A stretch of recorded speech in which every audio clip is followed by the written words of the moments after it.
Hello everyone, and peace of Christ all of you. Please invite your friends and let us share this topic together. Now, I'm not going to play the video of this lady in the screen for a very simple reason. She have a very dirty mouth. Uh, However, I have a link down there. You can watch it. Supposedly this lady, she claimed that when she was 15, she was doing hajj with her family in Mecca. She was sexually assaulted. One grabbed her bum, and the other one he grabbed her breast. Now, I'm not going to go into details if this is true or not. It might be true. It might be fabricated story. We don't know. I mean, when she was 15 years old, now she is 50. You see, I'm not the one who defends Islam, as you know, and I'm the last one who defends Islam. But people, they can claim things just to get famous, or it can be true. So God knows really where is the truth. However, by speaking about this topic, she opened the door for a lot of women to share their stories about what happened during visiting the Kaaba. So they make a hashtag in Twitter. It's called I think I started the mosque me too. The mosque me too. So speaking about women going to the Kaaba and get sexually assaulted during the Hajj, and look like there's a lot of women, they suffer from the same problem when they go to Saudi Arabia to practice what it's called Islamic rituals growing around the Hajj. But here the question is, I mean, why a woman, she want to go to such a place? Don't you know that in such a place you can get sexually assaulted? I mean, look at this. This is a place have tens of thousands and small tiny square. There's no space. Like now, at least there is a space now. This is a new picture. You know, especially during the Hajj. I mean, you cannot even walk. 5,000 people get killed by stepping in the top of them in one of the years in the Hajj, not long time ago. So why you want to go there? Why somebody want to take his daughter, she is 15 years old, to such a place? Why a woman, she want to be there? I mean, I don't understand the logic. So if you already you don't want to be sexually assaulted, you don't go to such a place where everybody touching everybody. Everybody is in the bum of everybody. I mean, how you can control it? Even if you have a family with you, and they are trying to surround you, they will lose you. The crowd is so huge, and you get what you ask for. So you don't go to such a place and then you wonder why somebody touched your bum. You are going to a place extremely busy. And, you know, we don't want to say that Muslims who go there, they go there for this reason, but there's a lot of Muslims, they want to do that. You know, it's fun, especially those who live in the Kaaba, in the area around the Kaaba. You know, Saudi Arabia is a taboo place for sex. Everything is undercover. So the best place to go and molest women is the Kaaba. So today I'm not going to really read and discuss the articles and those posts in Twitter about women speaking about what happened to them in the Kaaba. But we will discuss something more important. Here we see a post says, being covered from the head to toe during the Hajj had not protected me. Well, I mean, this is very silly. I mean, who said that hijab is to protect you? Hijab is to own you, to control you, to subdue you, to make you as a puppy, is not to protect you. Because if the hijab protects you for protection, then why the Islam, he ordered the man to beat the wife? And here I find that this woman is kind of a silly. She is so upset because somebody grabbed her, excuse me, her ass 15, 20, 30 years ago, or 35 years ago. But you are not upset from the Quran ordering the man to beat the woman.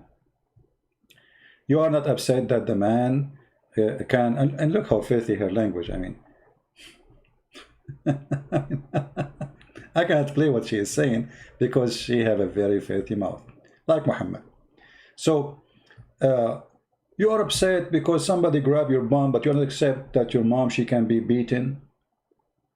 And what happened to you? I mean, you are a Muslim, you are going to Hajj, and now your hair is red, I mean, I don't know. So you see what's happened to people. So here we see that I don't know, maybe somebody looking to be famous, but because I don't see any reason for you to be upset about something happened to you 35 years ago, and you could not speak about it, and you are talking about it today, because you have all those years you never open your mouth. I mean, you are in America for a long time. Why today you open your mouth? You know, like lately we start seeing that somebody will come after 20 years, accuse a man that he did something to them. Where have you been in the last 20 years? What happened? You didn't have a mouth before? You see, I understand if she lived in the Middle East, maybe she is shy to say, but did you report this to your parents? Did anyone know? I don't know. So people, they can say things, but is it possibly to happen? I believe that it happened every day in the Kaaba. However, this is not really what I care for. What I care for is the tradition of the Kaaba is the tradition of sexual assault. If this has happened to her, the question is that the fault of the guy who sexually assaulted you because he is a perverted man, or because of the one who organized this occasion? You see, the Muslims, which is funny about Islam, they forbid women and men to gather together in the mosque. There's separation between women and the mosque. But when it's come to Hajj, everybody is mixed. So how come Islam did not say, okay, you know what, we will do the morning for men and the afternoon for women, or the morning for women and the afternoon for men? I mean, what kind of religion? You say that women, she cannot shake hands with a man, but she is going to walk in a hajj, in a ritual, pagan ritual around the Kaaba, and there's tens of thousands of people around her touching her from everywhere. Actually, even if you don't mean to touch a woman, if you are in such a place, you will touch her. Because where do you put your hands? You know what I mean? You are in a place where it's overcrowded. You cannot even move your hands. So you will be touched all over. You will be molested. Actually, you might get naked before you know it. So stupidity, I say always, is amazing. We go to a place which is not good for women to go, and then we wonder what happened to women when they go. This is not a good place for women. She don't want to be touched. This is a good place for women. She like to be touched. Are you telling me that you and your family do not know that this place is so crowded? Are you telling me that you never noticed that around the Kaaba there's thousands and thousands of people going like ants non-stop? She did not know. However, she knows, she don't know, who care? This has happened, doesn't happen. Well, I mean, garbage people exist everywhere. The real question is, how come Allah, He is so much conservative, as Muslims they claim, but yet when it's come to the Kaaba, a man can be standing behind the women, his hand and his body is touching her all over without giving details. Look at this. Look at this madness. So the problem is not that there is a perverted man, he touched you. The problem is that we have a religion, which is garbage religion, making things worse. This is the best place to spread corona. This is the best place to spread sexual assault, indecency. You know, someone might say, well, there's some Christian priest, they do the same. They do like, they are child molester, or even some, maybe they do bad things with women. This is true. But the church, it's not that crowded, will give a chance to a man to molest a woman. And if a woman, she got something happened to her, She can report this guy and expose him, and everybody will spit in his face. But in such a place, how you can report anyone? Even if you die, nobody will notice. In such a place, it's impossible to practice the rituals. I mean, this God who come with this idea that we have to do hajj, don't he knew that time will come and we will become billions? And how a human being will be able even to visit the Kaaba during his lifetime when there is limited visa? You see, this is how now they have limited visa, but because it's a few days today, by the way, they started doing the practice, the stupid pagan practice of the Islamic hajj. And now the Kaaba, as we go there, it's empty, totally empty, you know. I mean, they allow only a few people to go, very few people. You see what Corona can do? Look at this pagan practice. Well, this is the best place now for women to go. Corona will help you. If you go right now to Hajj, they are forcing distance between people, and they are very small number of people they can get in. In such a place, now nobody can touch you. Go now.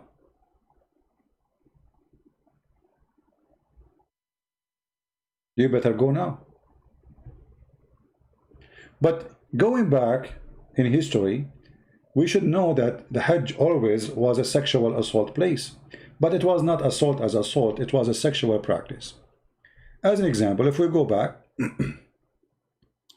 we will notice that Muhammad, after he took Mecca, took him very good time before he announced that nobody can walk around the Kaaba naked.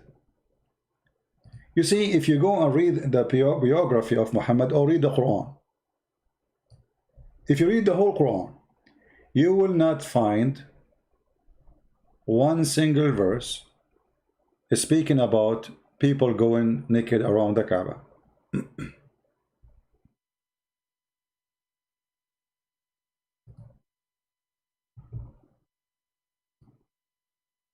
Where was Muhammad all those years? Why he did not get upset for people going naked around the Kaaba? You see, we see the Muslims speaking about idols, etc. What about naked?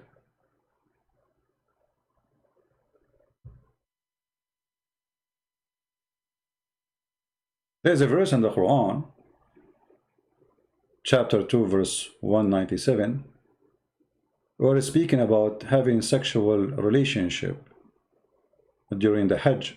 But all of us, we knew that during the Hajj, there is no, you can have sex as you want, and there is no punishment. It's just a statement of mean nothing.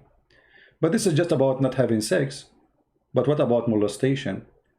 What about sexual assault? What about playing, touching, all kind of things in the Kaaba? And what kind of religion was practiced around the Kaaba where people go totally naked?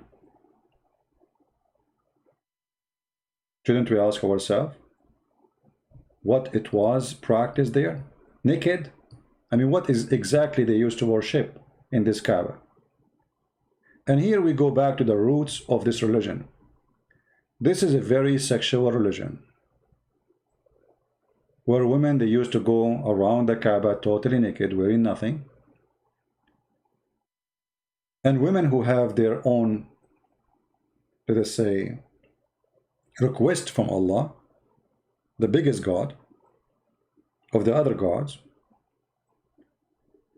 Allah and Akbar, if she have request, like let us say a woman, she want to have babies, but she have a problem, she cannot have babies. So when they have their period, they go around the Kaaba, and then they stand in the front of the black stone, and they touch their private part, and then they take the blood from their private part and they place it inside the black stone. And then the man, he come after that, and he insert his private part inside the black stone and praying to Allah that the woman, she will get her fertility.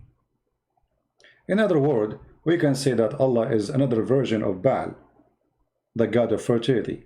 Actually, if you go in the Quran, you will notice that Allah, he was in competition with Baal, for he is claiming to be the god of fertility. And Allah, he claimed that he is he's a creator, and Baal is a creator, but Allah is the best of the creators.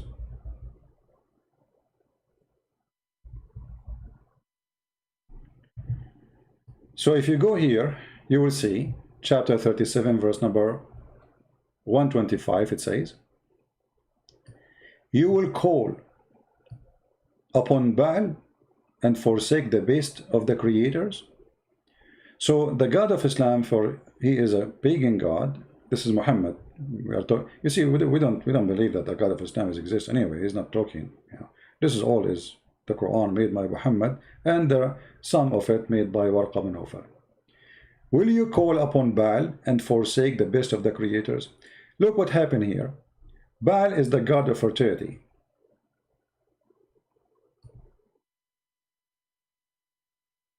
And the Arab believe that Baal is the one who will give them babies. Allah is in competition with Baal. I am the one who give you babies. I am the best of the creators. And by acknowledging that he is the best of the creators, that means he acknowledged that Baal is a creator too. You see, you don't say I am the best of the creators unless there is many creators. If you say I am the best in playing chess, that means there's many people play chess. If you say I am the best in running, that means there's many people there, because you cannot say the best unless there's others. So he is the best of what? The creators. Okay, how many creators we have? He just named one for you.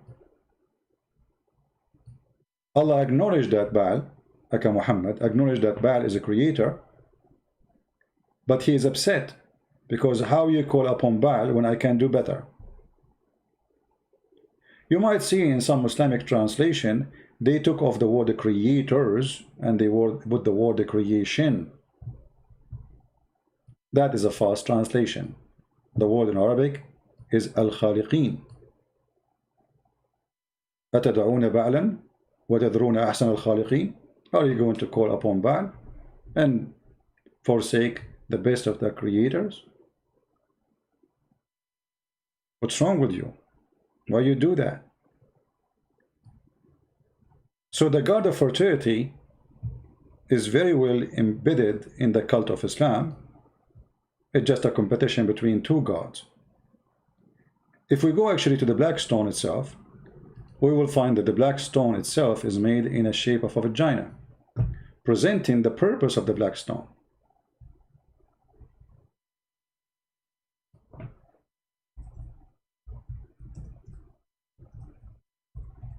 Let us see the black stone.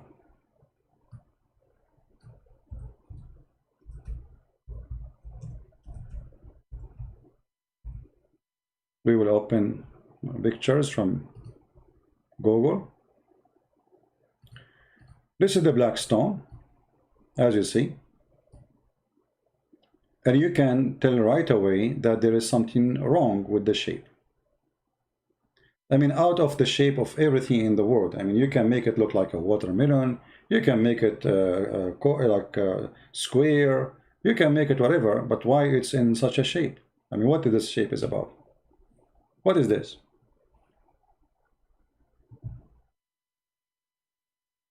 That present the sexual origin of this black stone. This is a pure sexual stone. The same as the Hindu, they have a sexual stone for the male and female organ. Islam have a sexual stone, and in this scenario, it's for the female. If you have my book, Sex and Allah, you will find that there's a woman, she was walking around the Kaaba singing. I don't know how many of you have my book. Singing about showing her vagina. And she is saying now she is showing it to Allah. And she don't want any man to get close to it. This is a song she made. Muhammad, after he saw this woman totally naked, and this is after he controlled over the Kaaba, he wanted to marry this woman. for he saw how beautiful she is naked. And only then Muhammad, he decided to stop people going around the Kaaba naked, because he don't want this woman, who he want her to be his own, to go around the Kaaba naked.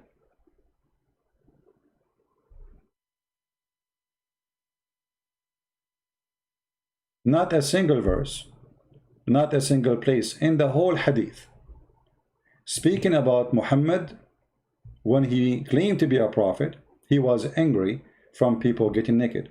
We will find that after Muhammad, long after, or actually in the last few months in his life, you believe it or not, Muhammad, he ordered them not to go, supposedly according to the hadith, not to go around the Kaaba naked.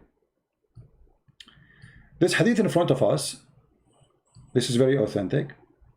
You will see it's explained that how the Arab and the family of Muhammad, including his mama, including his dada, including his grandfather, including all his family, they used to go around the Kaaba the same as the Muslim today, totally naked. And they used to do the same practice of going around in a cycle.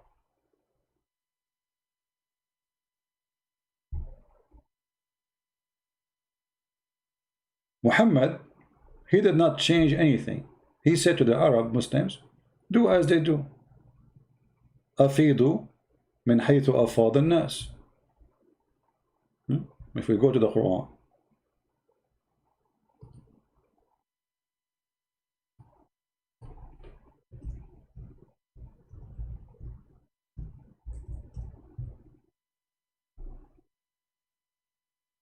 chapter 2, verse 199. Do the same as the Arab before you. Nothing changed. It's the same. Do the same as people used to do. And actually, I find the translation very funny when Muslims they translate. This is Yusuf Ali. Let us change the translation. Pass on from where the people before you do the hajj, they used to do. This is the practice before Islam. You can keep changing the translation as you wish, and you will notice that in a miraculous way sometime, translation and meaning totally change. This is a very, very disgusting cult. And nobody can really say to us that Islam is not just a copy-paste of the pagan practice before it. If you remember, there's a hadith where it says, we used to worship stones.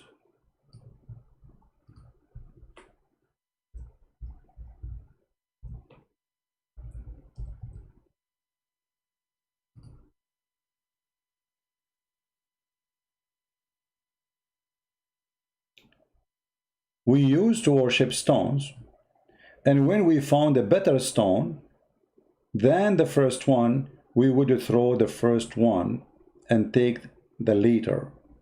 But if we could not get a stone, then we could collect some earth dirt, imagine,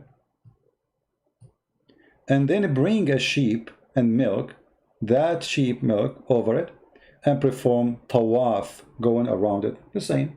This is the same garbage. You see, they say to you, this is Abrahamic. I mean, what is it? What Abrahamic? This is, you see, we used to worship stones. This is a person from the time of Muhammad. He witnessed what they used to do before Muhammad came.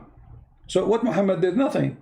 The same stone, the black stone, which they finally agreed to worship and to bow down in front of it and to believe it's holy, is adopted by Muhammad, and Muhammad now doing the exact same pagan practice, going around the stone, bowing in front of the stone and kissing the stone. And then Muhammad, he claimed that touching those stones can erase your sin. But who in the world want to believe in such a garbage? I was with Ibn Abbas, and Muawiyah would not pass by any corner without touching it. So I said, Ibn Abbas, he said to him, uh, the Prophet would not touch any beside the black stone in the Yemeni corner. You know, he said, this is the only favorite two stones Muhammad he touched. But why Muhammad he do that? In different hadith it says that touching those two corners, the Yemeni corner, it have stones coming from the temple of Al-Makkah. Al-Makkah, the same as the name of Makkah actually. And most likely the name of Makkah, you see the name of Makkah coming from many sources as a meaning. Like it can be about where people suck the water from rocks because so dry there's no water. But it can be that the name of Makkah itself is coming from the temple of Al-Makkah in Yemen, which is the temple of the moon god. And by the way, this temple, for a while, scientists, they thought it was the temple of the sun. And lately they discovered they were wrong when they were able to read the words is written in those temples. So if we go in the hadith, we will see it says the following. Here we go. It was narrated from Abdullah ibn Ubaid ibn Umayr that a man said, "O Abu Abdurrahman, why do I only see you touching those two corners?" He said, I heard the Messenger of Allah saying, touching them erase sin. Do we need more proofs that this is a pagan ritual practice of a man he have nothing to do with God? How we touching stones, that will erase our sin. Even Muhammad, he go farther.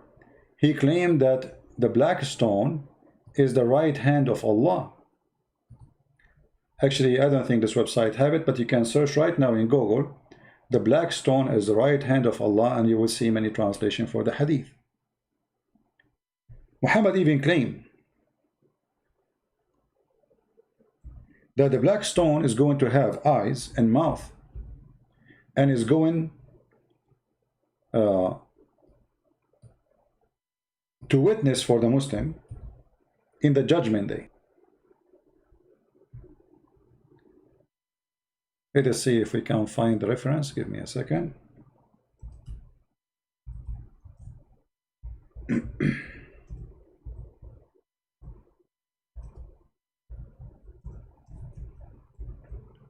It's very easy usually to find reference in Arabic for me because I remember them very well. But the problem when they translate them and you put them in Islamic website in English, the search engine is very bad. And even there's a lot of hadith that have never been translated there, and even they change their meaning. So let us see.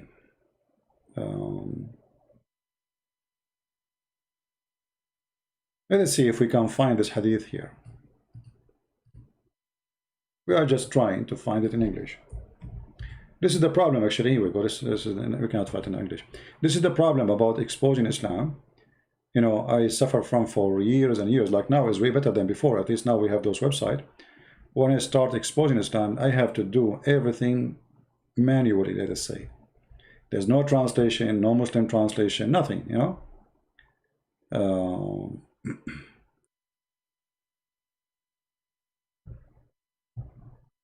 Let us see a different one.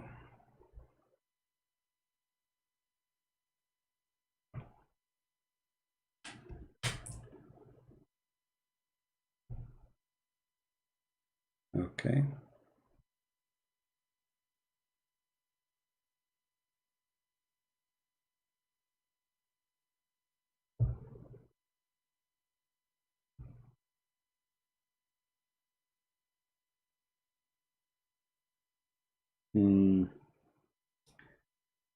Let us try a different story. I don't like to mention something without giving reference, you know. Okay.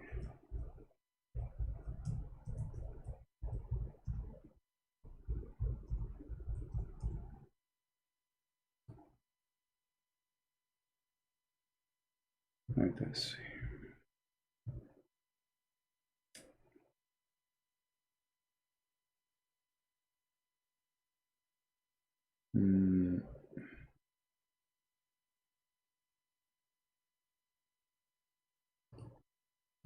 Let us try this one.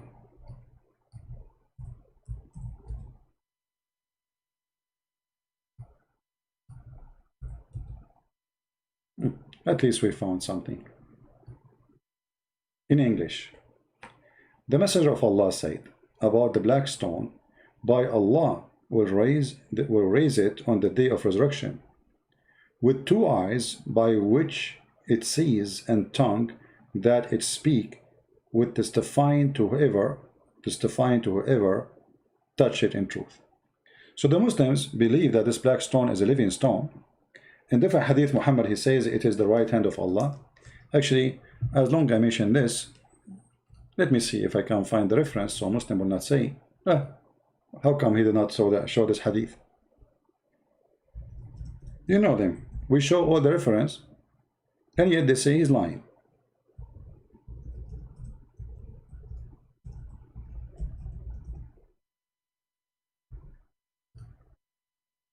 Let us see.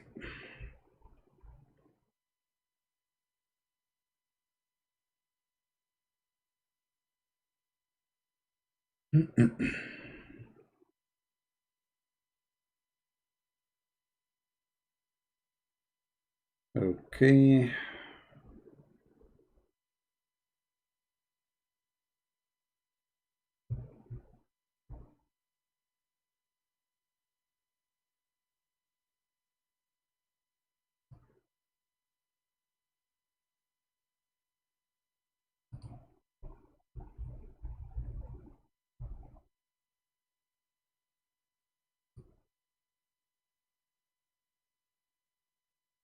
All right.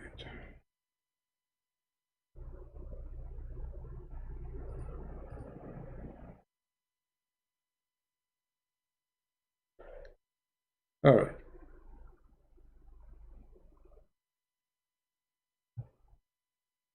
We found the hadith, and this is a Muslim translation.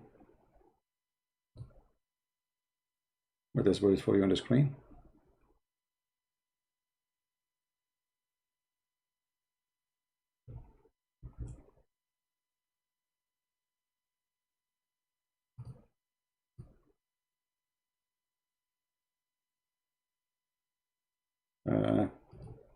When you click at the page play commercial. Let us see.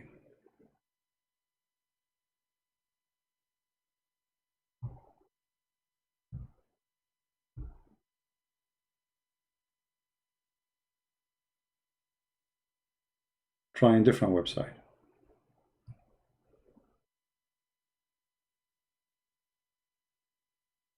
All right, that will do. I mean, otherwise we will keep looking forever.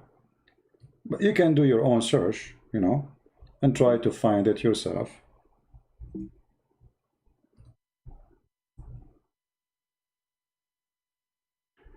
It says here, this is a great house containing a precious stone, having no equal in this world. It's called the right hand of Allah, which he shake the hands of his people, which means he shake hands with that stone to the people.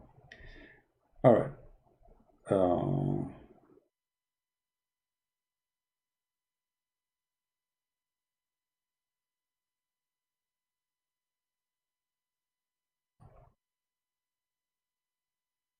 But where is the hadith? Translation.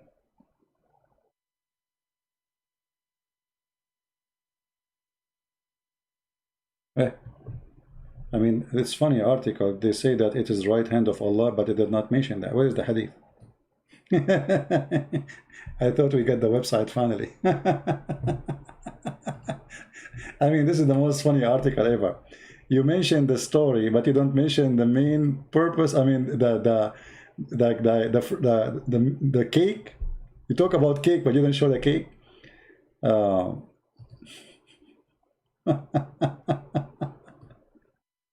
All right, actually, I found it in Answering Islam website translation. Let us see. I have it in Arabic. I can show it in Arabic, but we know we want to show it in English so you guys can read it.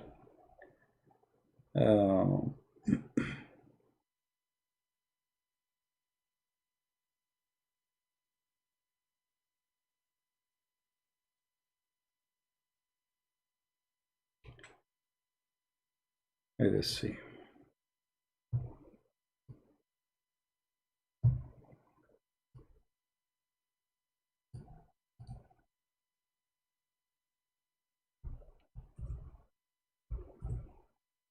All right, this is the hadith translated here.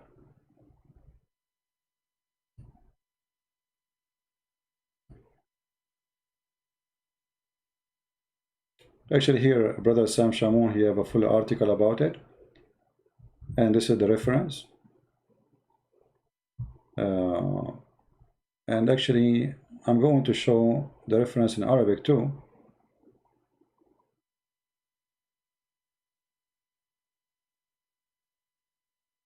For those who speak Arabic, just give me a minute, because it looked like it's kind of hard to find in Arabic in English.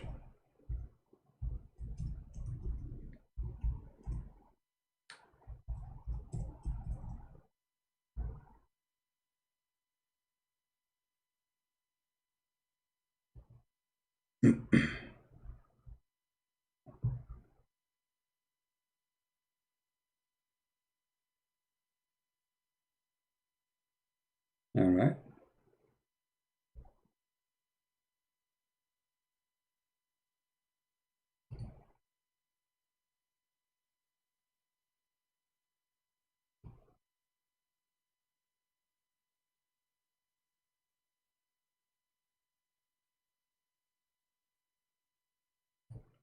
I have the hadith already in front of me, but I'm trying just to find, as you see, this is the hadith. This is a book, but I'm trying to find more powerful reference. Go into Mr. Google now, as you see, just to share with you the screen.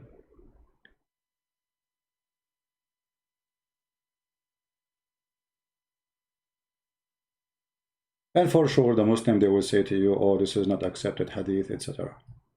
As usual. Here we see the reference. The book is Majma' al-Zawaid, volume number 3, page number 242. And there is many ways to report the hadith. Here it says, Al-Hajar al-Aswad, Yaminullahi fil ard. It is the right hand of Allah in earth. And the other hadith it says, هو يمين الله عز وجل يصافح بها خلقه. So it is the right hand of Allah. He shake hands with it those who He created them. You know? And he is saying here that this hadith, the last one, is sahih, for it is, and the men of the hadith are trustworthy. The first hadith, which is the black stone is the right hand of Allah, it's the same actually between the one they agree with and the one don't agree with, but it's the way it is recited, or let us say written. So he's saying the one it says the black stone is the right hand of Allah on earth is rejected. The other one, which is reported by At-Tabarani, where it says وَهُوَ يَمِينُ اللَّهِ, it is the right hand of Allah and He shake hands with it. And then he says, and this is reported in the book of Majma' al-Zawaid, page number, number 3, verse, page number 242. And it says here, and the one who reported this hadith, Abdullah ibn al-Mu'ammil, and he is trustworthy, and Ibn Hibban, and they said he might make mistake, you know, but all the men in the hadith are trustworthy and sahih. We can just, post the link for you, and you can use Google Translation for it. Let us do that.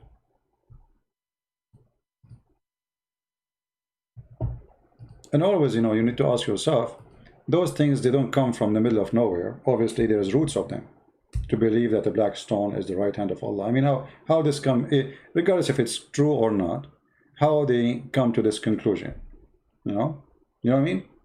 As we say, there's no smoke without fire.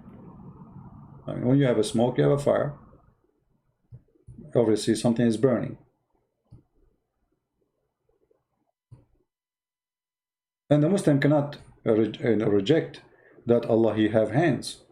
You see, like as an example, if you go in the Quran, you will see the Muslims always they come with their own false translation, and we can give you many examples. Like the Quran, many places it says Yaday Allah, the two hands of Allah, the two hands of Allah. In the translation, you know, they don't put the word two hands of Allah. They put authority, they put, I mean, they put everything except the word which is speaking about the two hands of Allah. As an example, if we go, let us go to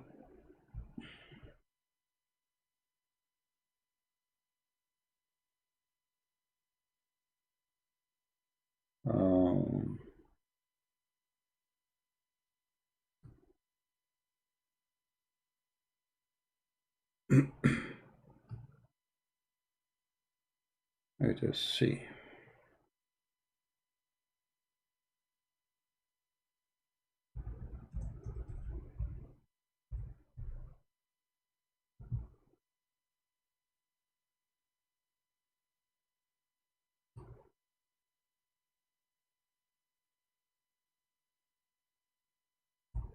If you remember once when David Wood was debating with a funny kid, Muslim kid, he said, who said that Allah have body parts, denying everything Muslims believe in, because Islam, you know, Muslims don't debate, Muslims they play games and they lie. Believers, don't push yourself forward in presence of God and His Messenger. Okay, nothing here mentioned about hands. Anyone see the word hands? We don't see it. No hands. Nothing. If you read by yourself from now until the coming year, you will not see the word hands. What happened to the word hands? Let us change the translator. I will do it in the front of your eyes. This is Khan. Let us see Shakir. What will happen? No hands too. Nothing changed. Okay, let us change other one. Sahih International. No hands too. There is no hands. Okay, let us change. Big Tal. No hands at all. Look like Christian Prince. Maybe he's not saying the truth. You know, no hands. I mean, how come there's no hands? This is Aitani. No hands. Okay.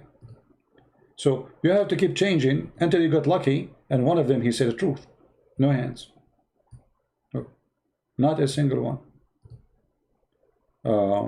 Let us try something different. I mean, obviously, where we will go? All of them, they are saying no hands. So is it possible that all of them they are lying? There is no way. Right? So if anyone is reading or watching right now, he will say, I mean, come on, not a single one agree with you? Not a single one. Look, there's no hands. Let me open different website. So maybe we can make miracles happen.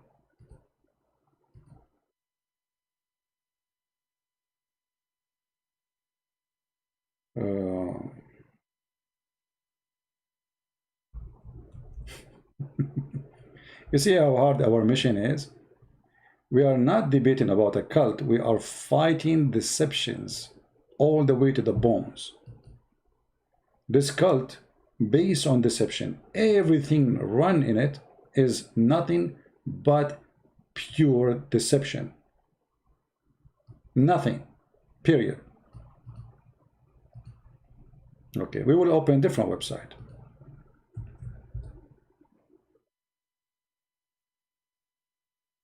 All right. This is Quran.com. All right. Let us try our luck. Maybe our luck will be different. I mean, now, let us see.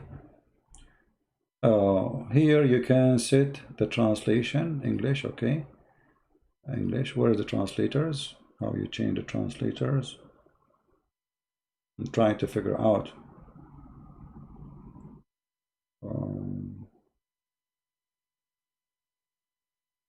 Where to change the translators?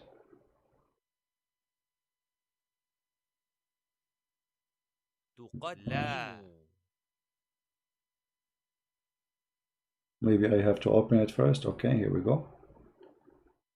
All right. There's no hands until now. Let us go to setting. And now we choose translation. Let us add some translation. I will add them all.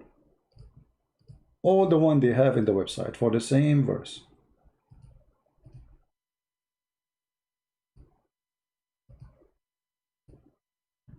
Read with me carefully. Dr. Ghali, Dr. Muhammad Ghali, do you, O who believed, be not forward before, literally, between the two hands of Allah. How come every single translation, the word hands of Allah is gone?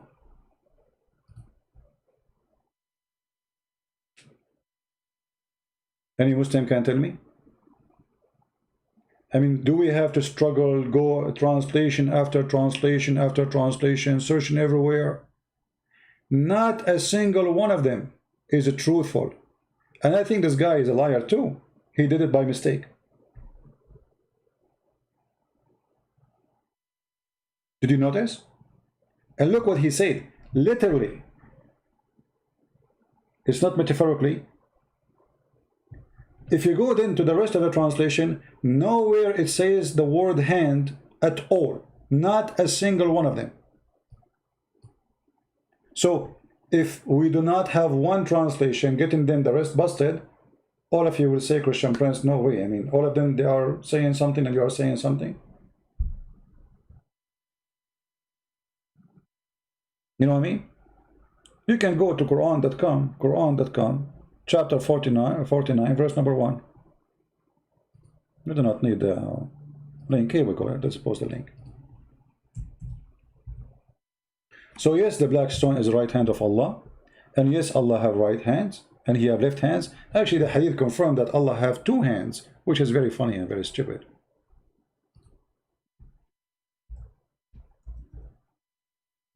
I mean, you are trying to hide what? That Allah, he have hands? Huh? Both hands of Allah are right. Both hands of Allah are right hands, as you see. Do you see it? And both of his hands are right hands.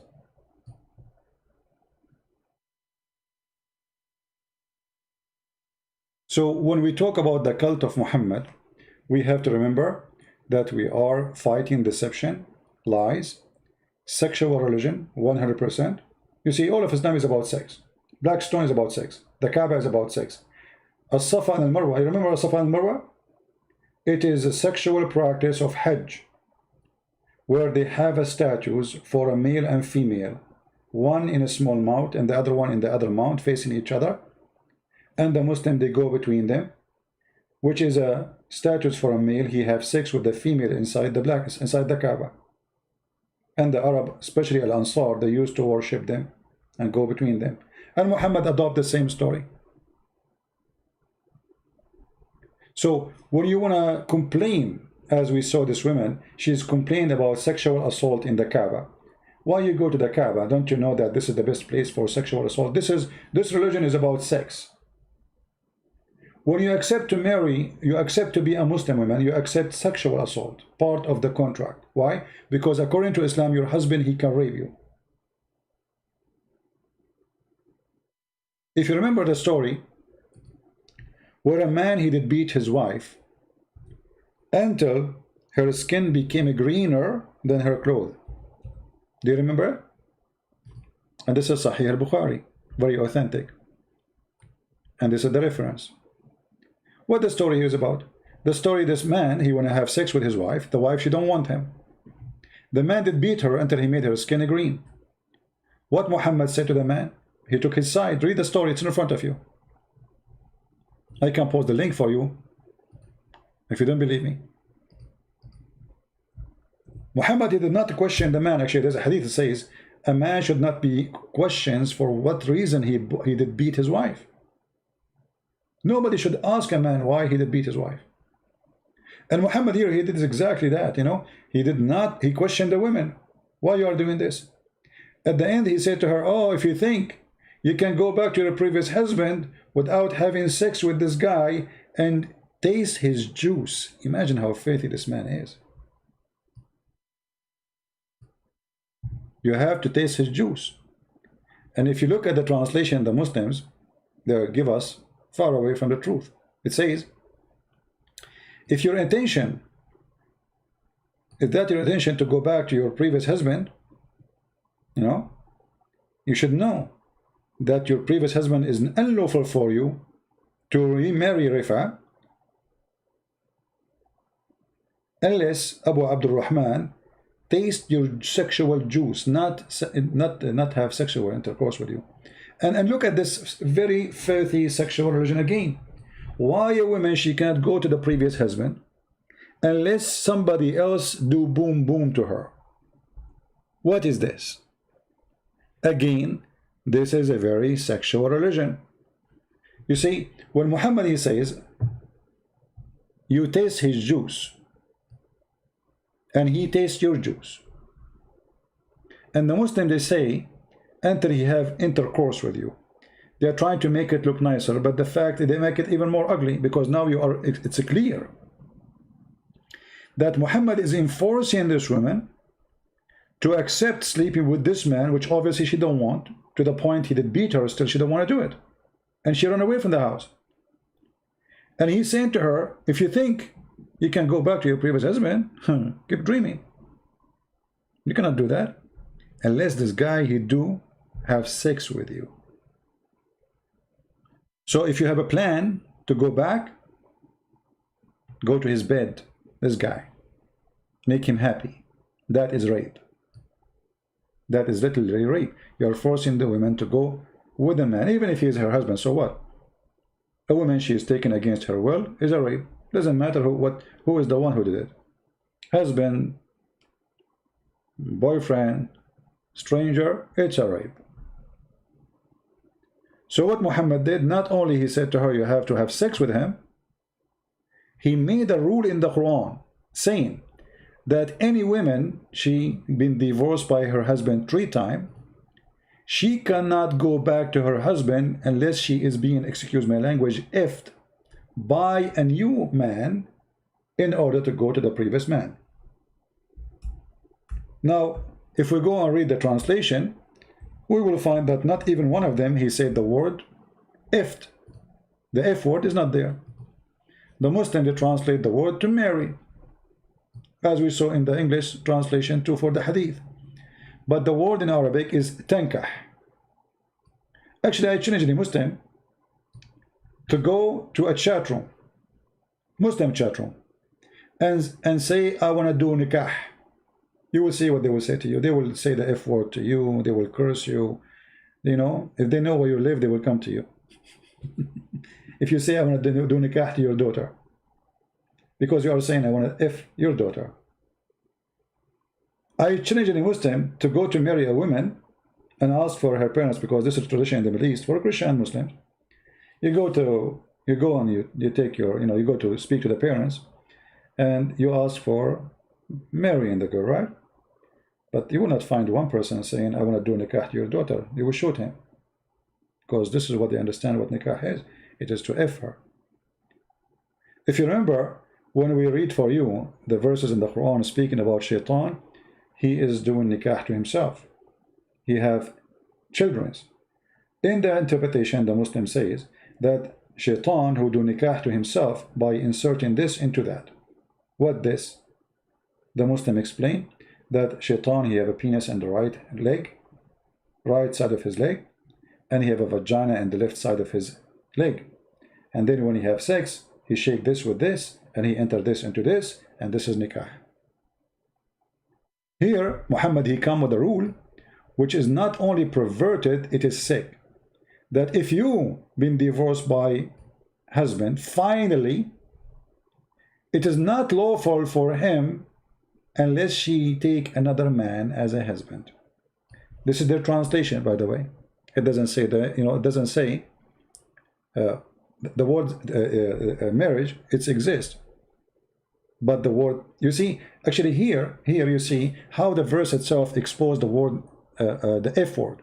Look, it says here, if he divorced her, it's not lawful for him until to do what? Tankah. Tankah. And then here we find the word marriage after that. Tankah zawjan ghayra. See the word zawj? She do what? Tankah. So he is a husband until she marry a new husband, or until she if a new husband. We showed you in the hadith, the man, he says to her, until he if you, not until he marry you. He's already married. Let us connect the dots together. Do you remember here the hadith here? Where he said to her, if you think you can get back your husband, previous one, you cannot. He have to do sexual intercourse with you. So already she's married. So the condition is not marrying only, he have to do the effort. Do you see it? Guys, are you connecting the dot with me? If this is your intention, huh? You should know that if this is your intention to go back your husband, previous husband, he is unlawful for you unless you had sexual intercourse with you. Who? The husband. So already she is married. So what the condition is not remarrying, is to be having sex after marrying. And this is what the verse here is saying, exactly word by word. Until she do nikah, which is to F the man who is a husband. This is the word husband here. You see it? This is the word husband. So how you say she marry a husband? Just to show you the stupidity. If the word tankah mean to marry, that means she marry a husband. That's stupid. You know what I mean? If the word after it is husband, so how you say enter to marry a husband? Are you getting my point? Let us take this verse into the other website, because there they have like a word by word translation in this website here.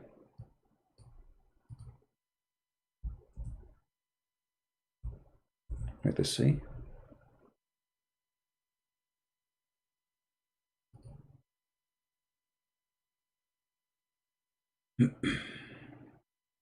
Here we go. This website have something funny about it. You move your mouse in the top of the word, and that will show you the translation, right? Okay, so let's go here. She marry a spouse. How you marry a spouse?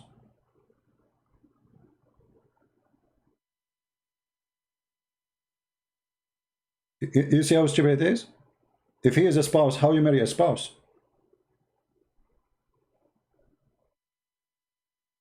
Guys, do you understand me?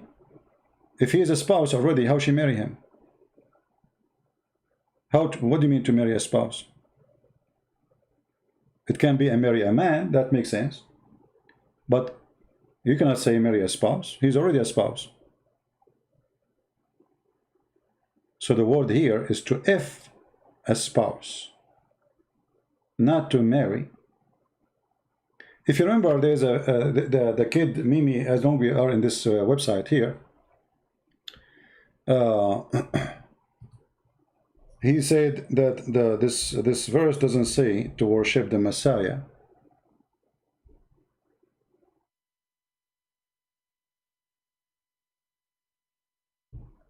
You remember? And then he hung up on me, the coward.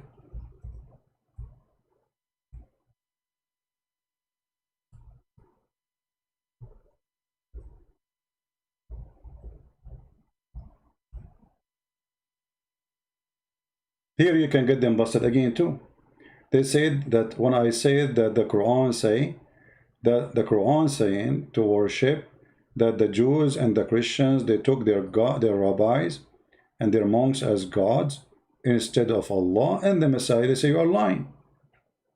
Doesn't say that. We challenge you to read it. We challenge you. Here we go. It's in front of you. You can open the same website here. I will post the link. And you can do the same method. Move the mouse in the top of the words one by one, and you will see that this is a true translation.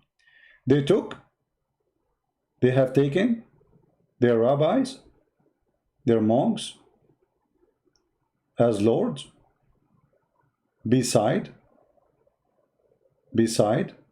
Allah and the Messiah. Do you see it? Do you see it? They took their monks and rabbis as gods beside Allah and the Messiah.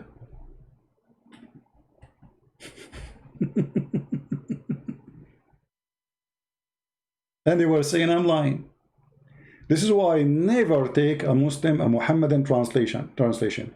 When they quote for you a verse from the Bible, they are liars. Like today, somebody, he posted that Paul, he said, you can have sex with your daughter. Do you believe it? He said in 1 Corinthians 7, it says, Paul, he said you can have sex with your... When the whole chapter is about how to be decent, and actually is advising them not to get married so you can be devoting yourself to God. You cannot believe it how filthy the devil is. And the second you follow the devil, you are filthy like him.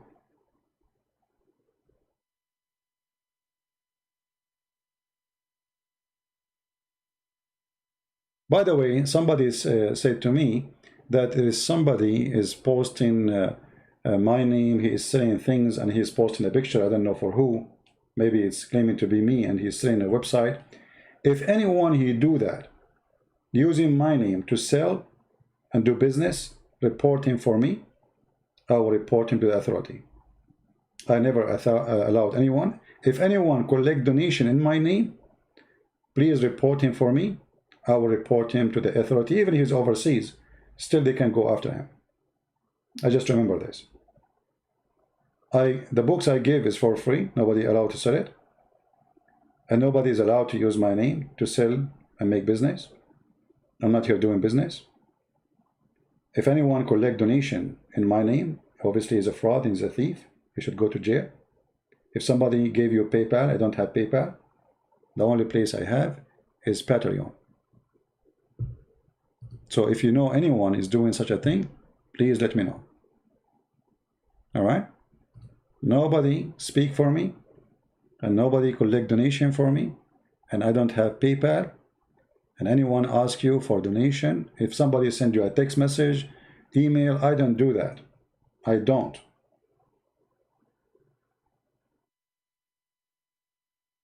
You always hear me talking from the beginning to the end. I don't mention give me donation.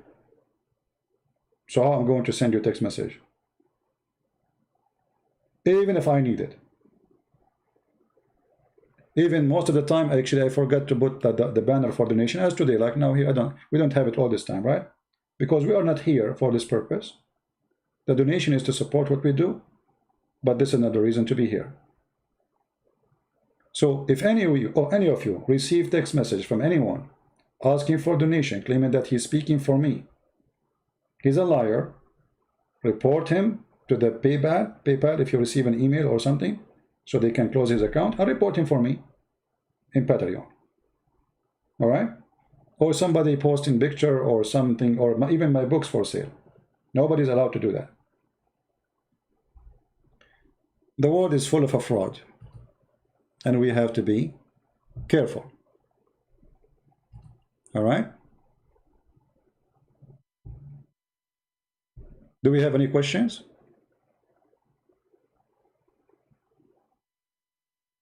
Anyone have a question?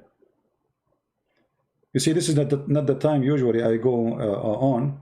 Tomorrow in the morning, I will try to go live on air. I will try, but not necessarily. So if I find myself unable to go live on air, I will change the timing. But mostly tomorrow in the morning will be live on air.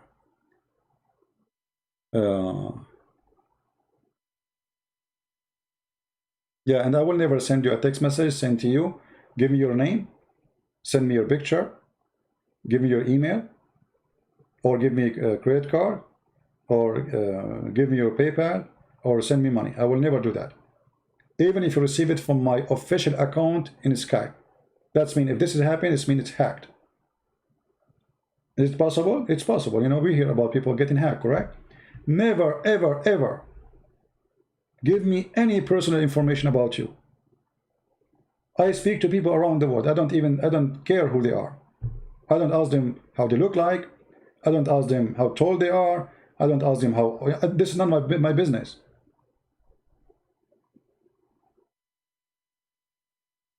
Never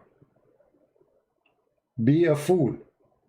You see, this is internet. We don't know we don't know we are talking to, right? We don't even know how I look like. Even if I come next in the front of your door and I walk by, maybe you will let your dog to bite me, like what this guy is doing there. And then I have to say to you, I'm ZB, you know, like, come on, please don't let your dog bite me. You know? Actually, once I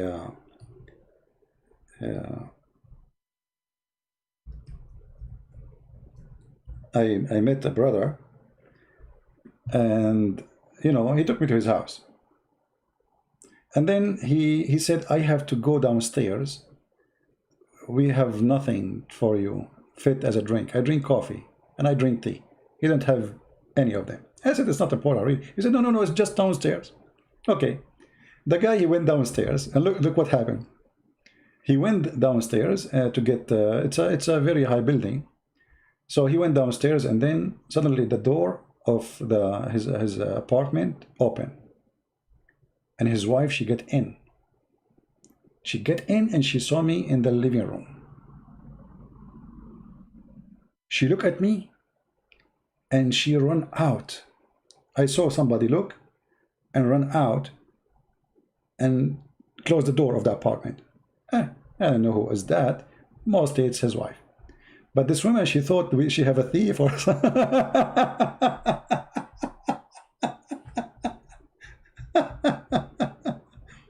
And the funny, he is inviting me because his wife, she wanna see me. It is his wife who is the one she want to see me. So he said, please, I mean, come on. You are doing me really a favor, you know? She wanna meet you. Can you please just do it for me? So she is the one who want to see me, supposedly, more than him. So she went out, and she started calling her husband. And her husband is busy paying in the cashier. He did not answer the phone right away, you know. And then she left him a voice message. There's a guy. He looks scary. He's inside the living room. How he got in? I left out.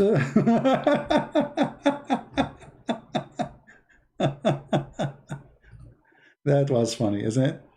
So anyway, so then they came back together, and she opened the door, and she came in, and she said, sorry, I really apologize. I saw you and I ran away. I got scared. I don't know that this is you. You know, it was really funny. Yeah, good she did not call the police and get arrested, you know, like a thief in the house. Yeah, that was a funny story. That's what happened when nobody knows you, know? She didn't know that this is me. How she will know? She have no idea. So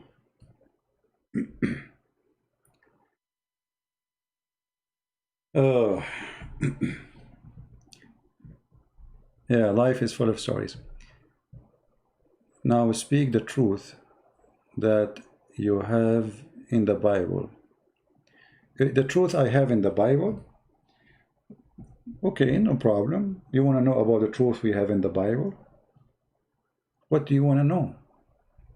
And why you don't want me to talk about Islam no more? Are we done? Like all the Muslims left Islam already, and no Muslim left. So now we have nothing to do except speaking about the Bible? There's people who their specialty to talk about the Bible. There's people who their specialty to talk about Jehovah's Witnesses. And my specialty to talk about Islam. If you don't like it, don't stay here. Right?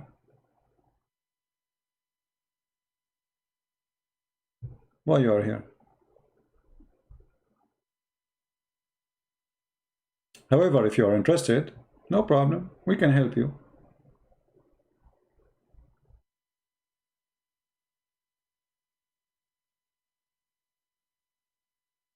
Every one of us, he have his own gift, and the gift should be used in the perfect place.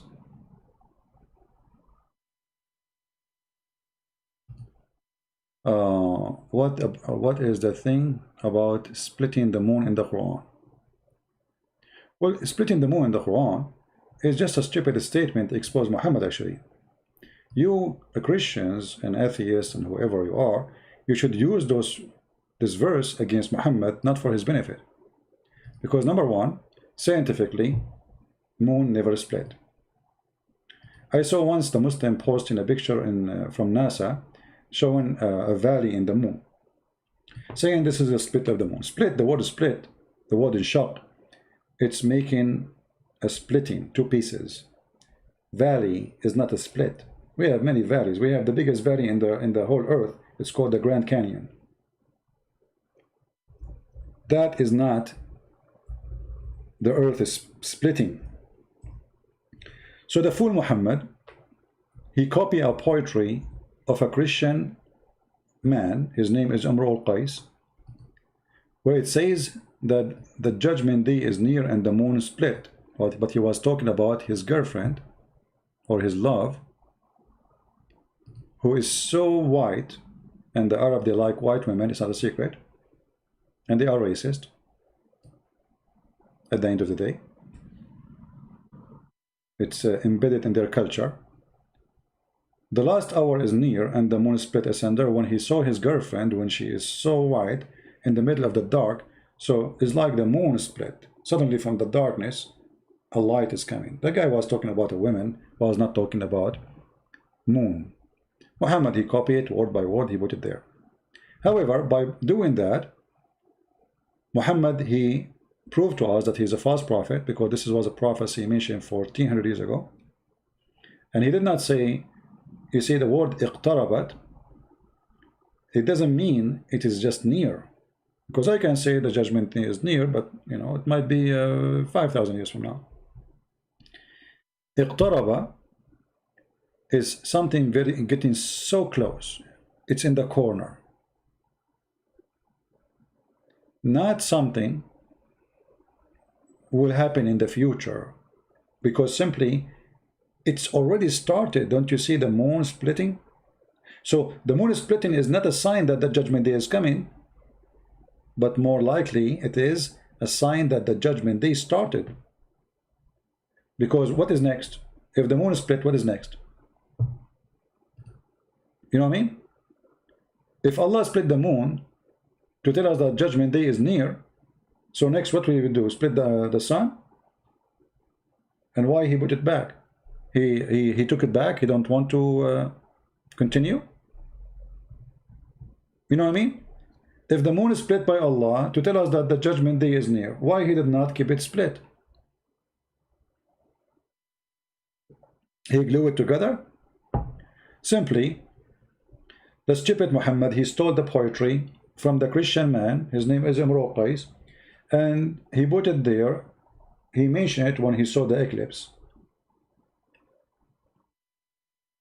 The eclipse, right? Do you see it? Otherwise, the moon is there. Anyone can tell me where the moon is split? You know, Muslim propaganda, they have amazing propaganda. What is the poem for splitting the moon? No problem, we can show it to you. Give me a second.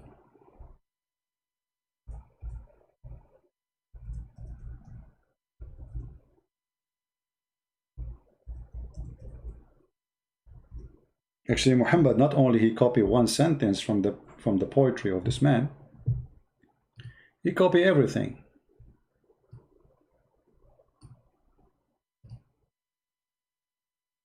This is the poetry, and you will notice it is word by word. Look what Muhammad he changed. Here the word in the Quran, it says iqtaraba, tarabat. Here is danat, more powerful and more correct. So the Arabic poetry is more accurate as a language. So Muhammad, he took the word danat, which means very close, and he exchanged it with the word اقتربت. The rest is the same exactly. ساعة وانشق القمر. And then the poetry says ناعس الطرف بعينيه حور فرماني فتعاطى فعقر فتركني كهشيم المحتضر. Exactly, word by word. And then he continued, not only this. All those lines you see, he took it word by word. As an example, here it says, كأنهم من حدب ينسلون. Let us search for the same verse in the Quran. Are we going to find it word by word? Let us see. If we find it, that will be something funny, right?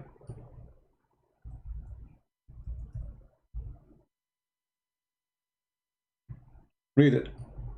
Exactly the same word. من كل حدب ينسلون. Exactly, with no change, word by word. If I take a snapshot, let us take a snapshot from the poetry. Where is the poetry here? Okay. I will take a snapshot. I will put a line underneath of it.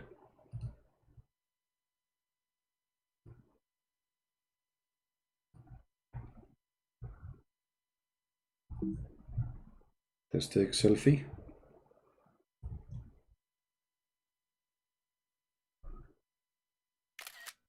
Okay. Let us find the picture.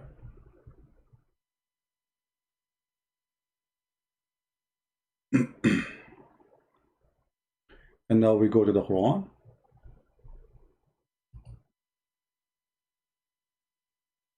And now we put the two pictures next to each other. You tell me, is that a mistake?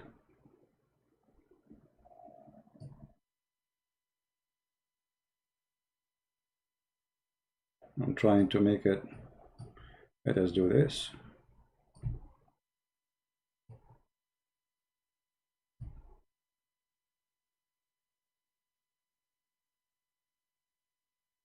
Let us zoom in.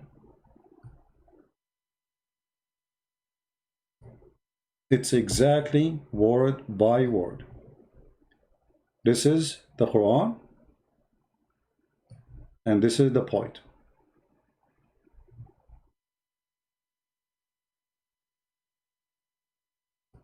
Not even a single letter changed.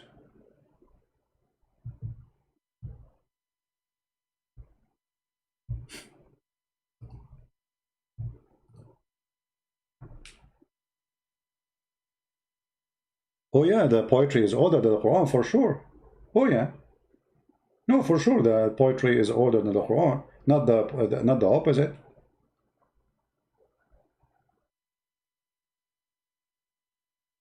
All right. Actually, there is a, Muhammad not only he stole it from poetry, he stole it from the Bible. You see, if I make a topic about the Bible, the theft of the Bible in the Quran, it's endless.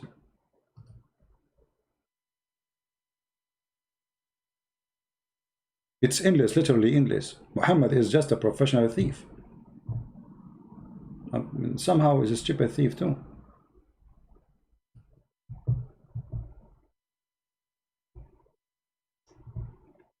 Do we have any, maybe we should make a special topic about it?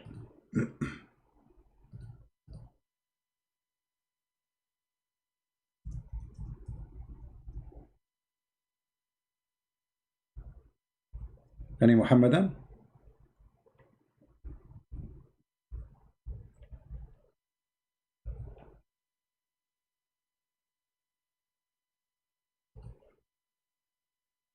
Anyone?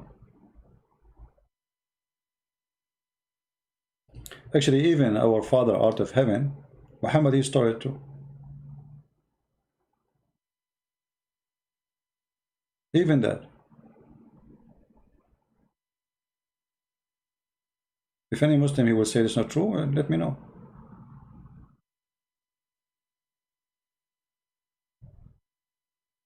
Who of you remember that Jesus, he said something about camel and a needle as an example?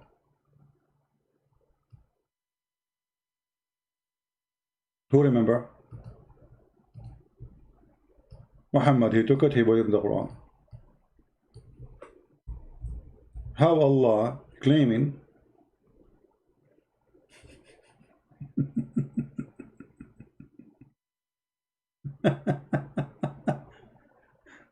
how Allah claiming to be God, but he take the word of Jesus, and this is God talking.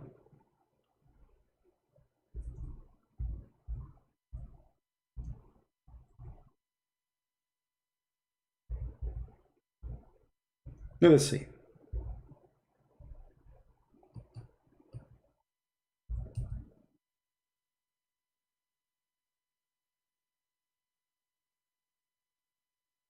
Do this verse for you ring a bell?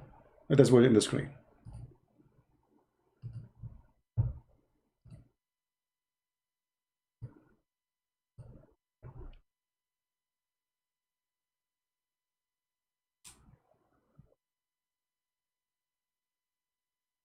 Anyone notice something? No. Compare between the Bible and this. Do you see it? Actually, if you change the translation, you will see it's even getting more close to exact word by word as in the Bible. This is the Muslim translation. This is Muhammad Asad. Let us see different translation.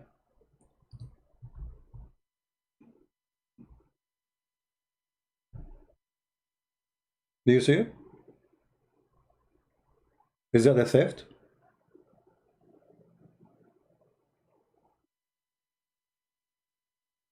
But here actually, this is confirmed that Jesus is God.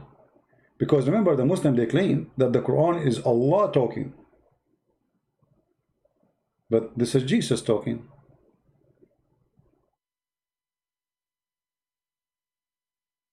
The one who is saying he want to debate me, he's called himself Humar, I don't know. Do you want to call me, my friend? The Muslim who is so excited, do you like to call me? Say yes, I will open Skype for you. Because I have a feeling that you are the man. Are you the man? Debate Halal Humar. Okay, where is Halal Humar? Are you Halal? Are you Halal? Or you, this is your boyfriend? Is Halal with you? I think this is you. Because Muslim Abdul, they go to chat and they like to be famous. So they talk about someone, it is them. Nobody mentioned their name. We never heard of this guy. Who is this guy? Is that you? Okay, I think it's time to block you. You are just having a diarrhea and you keep repeating the same. Say hi to daddy. And next time, don't come here. Send the Hilal Humar and he will let him call me. All right, potato? Here we go. I just added you to my potato list. Have fun as a French fries. Hmm? Yeah.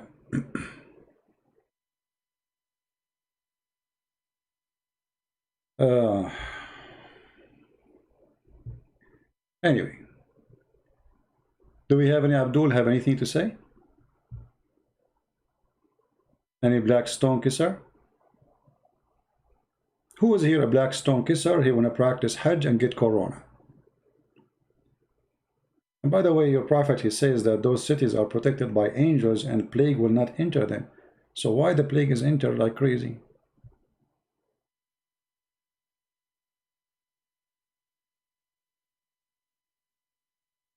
Explain Al-Ankabut, verse number 45.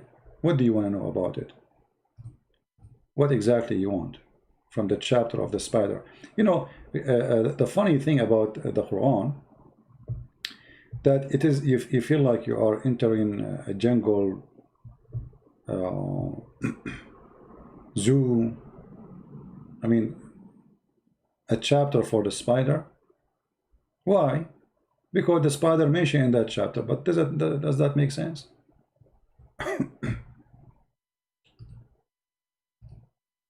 Tell me what you like to see in this chapter, my friend.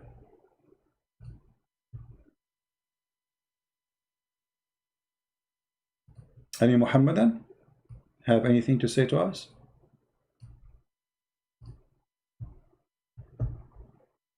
Actually, there's a mistake in the chapter of the spider where it says that the most weak house is the house of the spider. Because if this is meant to be literally, well, this is wrong.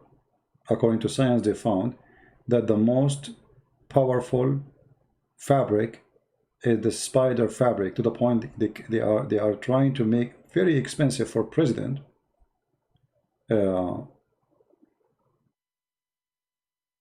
like a vest, bulletproof, for that purpose. Who is a Muslim, he think the Quran is good and he want to show us something good from the Quran? As you see, we have the Quran in front of us. Anyone? Before we go to the verse the person is asking about? Anyone? Mayday, mayday.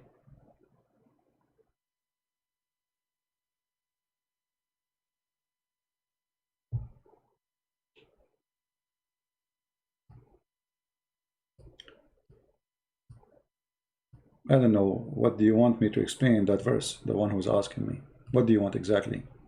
If somebody asks a question, you better make your question full. I always see people sending me questions. I cannot even understand what they are talking about. So what is your question? What do you mean explain it? There's nothing there to mention, and there's a mistake actually. It says that mention Allah is Akbar, but Allah is talking.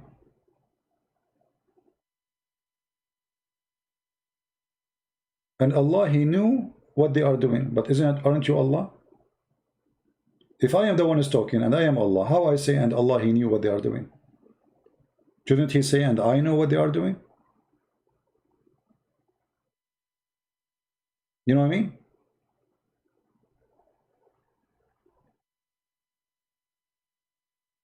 What is the contact of the she-camel? This is a stupid story that there's a group of people, they have a prophet. He asked them to believe in Allah, and they refuse. They told him, we will believe if you bring us, if you make this rock have a baby camel, and she is already carrying a baby camel, already 8 months or 10 months old, right? And then supposedly those people, they killed the camel. Okay. And here the funny story is, how come Allah is willing to make a camel from a rock for this prophet, but He did not do anything to Muhammad? You know what I mean? Fiction story exists before Muhammad. Muhammad, he copied. So Allah supposedly made the rock give birth to a she-camel, and she have a lot of milk, and the whole Arab, they are drinking from the milk of this camel. And He told them, He warned them, don't kill it, otherwise you will have a torture from Allah. Then they kill it, and then Allah, He destroyed them. Funny story. Yeah, I know, John.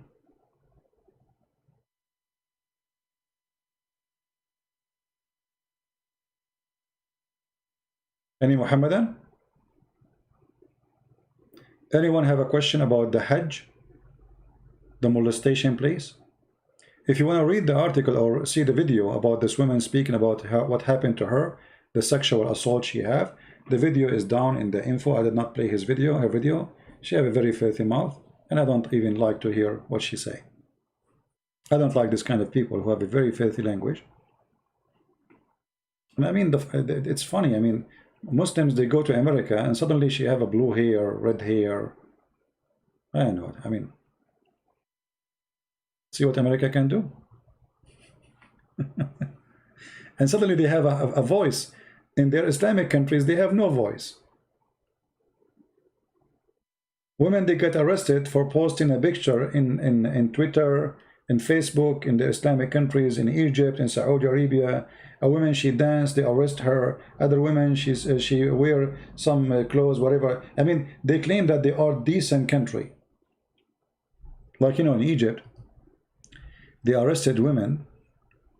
Let us go here. I mean, they are like, let's say there's some people, they are empty-headed, and they have time to kill. So they make videos and they post videos in TikTok, whatever programs. They arrest them. But they arrest them for what? Because they are promoting bad things. And this woman, she was in the Hajj. What happened? I mean, what? There's not even one single color is missing. What happened to your head? What is that? Okay, here. Anyway, so this woman, she posted. I don't know if she have any post about them.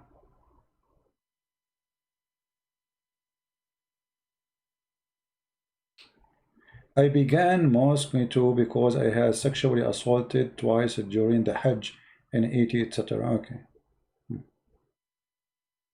Look how the Kaaba now is empty. There's nobody. This is before, this is after Corona. Anyway, so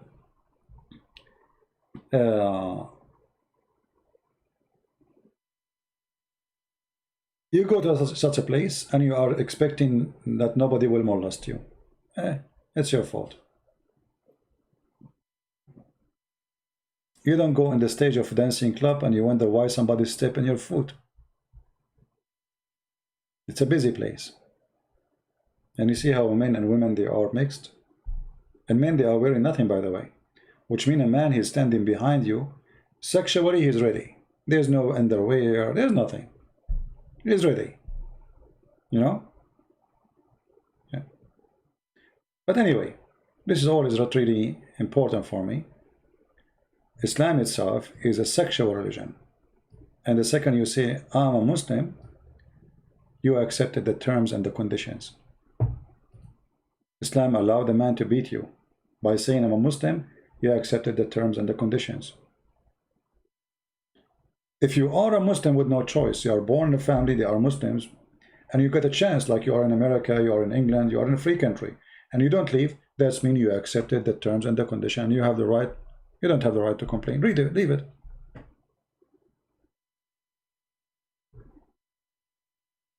You know what I mean? And you know, I find always Islamic countries are the most hypocrite system ever. I grew up all my life in the Middle East, and I noticed how the hypocrisy in the Middle East is number one lifestyle. Middle Eastern in general, and I am Middle Eastern, nobody speak about dignity as they do. Nobody speak about honor as they do. Nobody speak as a cheating as they do. Nobody speak about God as they do. But you go there, you will find that the grocery store is a thief. The one who works in the grocery, the butcher, the postman, the phone guy. Imagine there, they go and they cut for your phone line. The guy from the phone company. They cut your phone. He go to your house. Assalamu alaikum. Wa alaikum assalam, Abdul. Is your phone is okay? I mean, look, suddenly, he is checking my phone. Is your phone is okay? You go to check your phone, you find your line is not working. You say, oh no, it's not working. So, okay, really?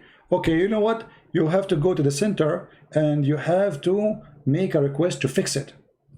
The guy, he said, come on, you are here, man. Aren't you from the phone company? Why you don't fix it? He said, I cannot do that. I cannot, you know. Do you know how many phones I have to fix before your phone? You have to wait in your turn, my friend. I cannot just do that. You know, I mean, I cannot. You know, and he's looking at you. I mean, he's saying you something. And then you say, oh, okay, come on, you know, we need a phone. You know, we cannot stay without a phone. I mean, come on.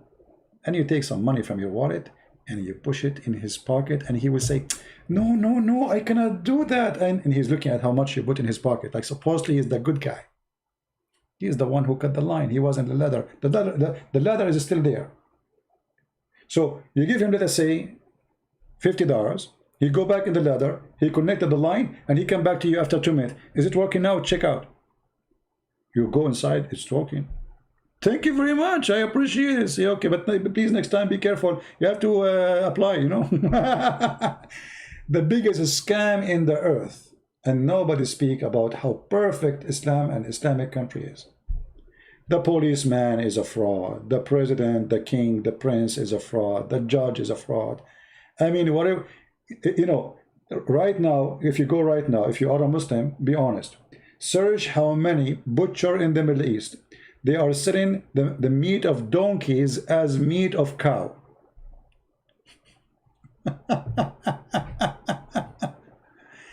Never buy meat in the Middle East from a butcher, because most likely you will be eating a donkey or maybe a dog. Especially if it is a shish kebab. It's kebab, you know kebab, because it's mixed in the grind machine. So there's no way to find out what kind of meat it is. They grind it in the machine. It's gone, that's it. So they go and get a donkey for $200. He's dying, old. They slaughter him. They cut the meat and they say it for you with the beef. They mix some beef with it. You go home, you think you're eating halal food, supposedly, right? It's halal, halal, brother. Yeah. You find yourself in the morning making a sound of a donkey, and maybe a mule, or even a camel, right? If you go on YouTube, just to show you, I mean, what a society, what a disgusting society.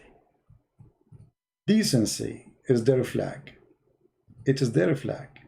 They are decent people.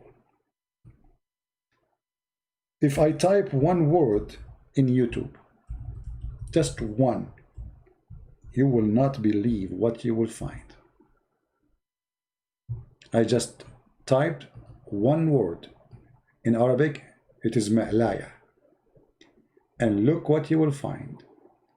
Tens of thousands of videos of women shaking their bum, dancing in a sexual way, women laying in the top of each other, literally touching each other, and everyone around them is a hajji.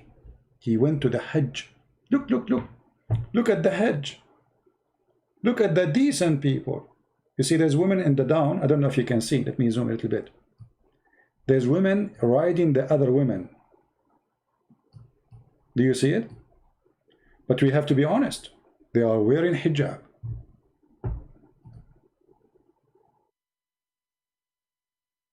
I mean, whatever you want to say, you have to mention and you have to be honest. They are wearing hijab. Yes, they are riding at the top of each other in a sexual way, but it's decent because the hijab is there.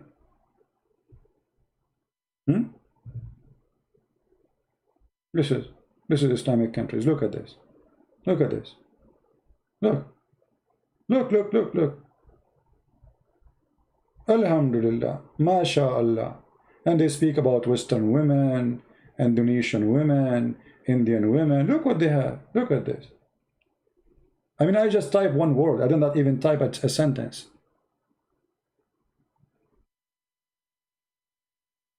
Look how they hold each other from behind. You see those women? They bent over, and look at this guy, this Hajji is looking at the... look at this one. You see what I'm talking about? There's women, she is laying down. The other woman, she is in the top of the other woman. Do you see it? They don't dance. This is sexual dance. This is 100% sexual dance.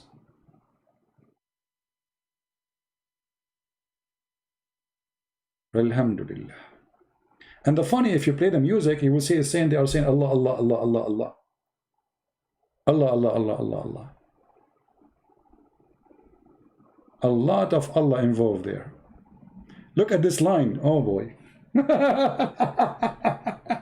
Look at this line. Do you see the line? They are lined up. Okay. We better stop. But I'm showing you how the decency work there. You see, if a Christian, he want to build a church, if they find a Christian preaching the gospel, they will arrest him, they will throw rocks at his house, they will burn the house, Allahu Akbar. But nobody will get angry from this. Not a single person. You make cartoon about Muhammad, they want to kill you. Erdogan is a Muslim president. He want to take Hagia Sophia. Nightclub is open 24 hours and prostitution is #1 business in Turkey.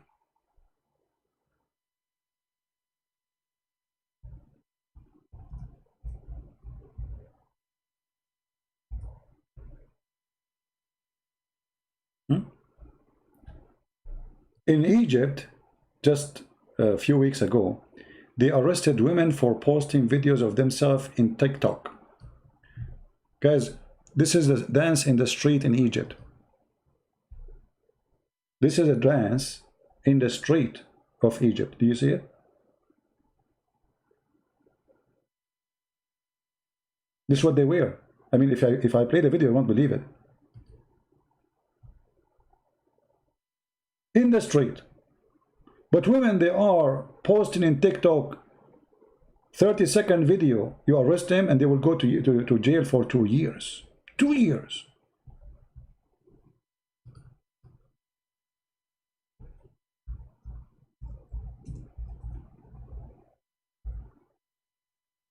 The most corrupt society ever. They make a stage in Egypt in the street and they bring a bunch of women. They pay them money, nothing for free. And look what they are wearing in the middle of the street. This is a video 4 months ago.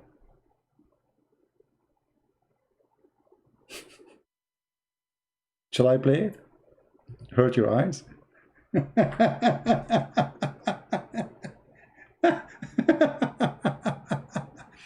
And then if you speak about decency, they will lecture you. Mimi Hijab, he is from Egypt, he will lecture you. Did you say sakalmi? Did you say sakalmi? When he is following the religion of Muta. Temporary marriage, one night stand marriage, Urfi marriage, Zawaj friend marriage, travel marriage. No, I want to watch it alone. I'm not going to let you watch. Hold on. I did mute the sound. Right now I'm watching the video. Oh boy. Oh man. What? Oh no. Oh boy. Uh-oh. Oof. I mean...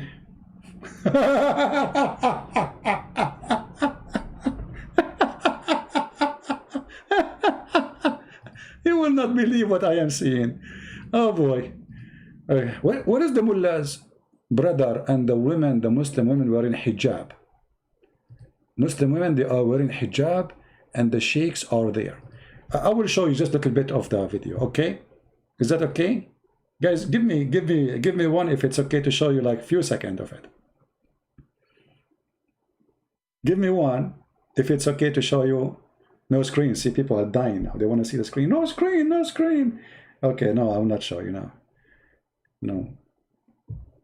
Okay, I will make you see few seconds. This is Egypt 2020, where women are arrested for posting a video in TikTok. But this is okay in the street. This is in the street.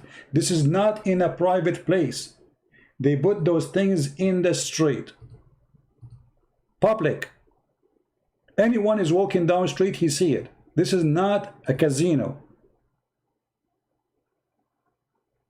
Can you believe it? And if you look in the background, you will see the hijab, the Muslim, the hajj. Look at the hajj. She is wearing hajj there.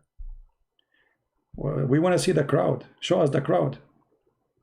And this is the dance, supposedly. And look at this dance. Look. Okay, that's enough. That's enough. Oh boy.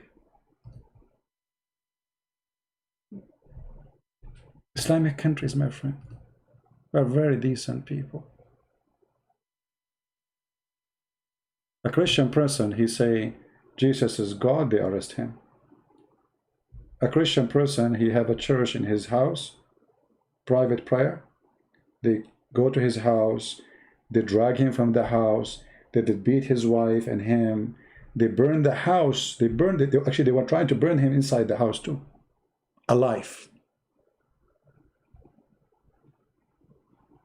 This is in the street. You can ask any Egyptian, Muslim or not. This is not in a casino. This is not in nightclub. This is not in a private place.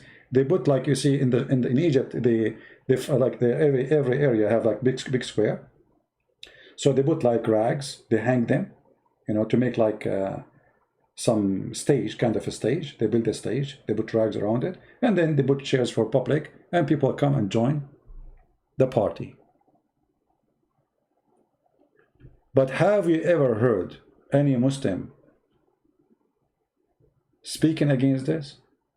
No, they don't.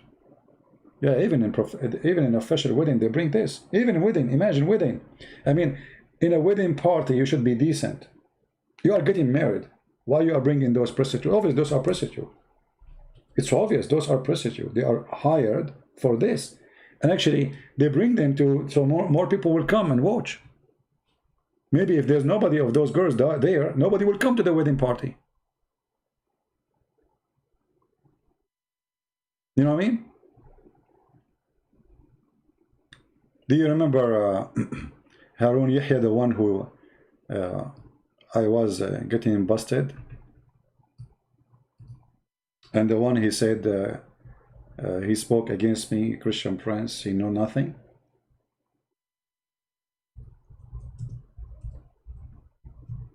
Christian Prince, he know nothing.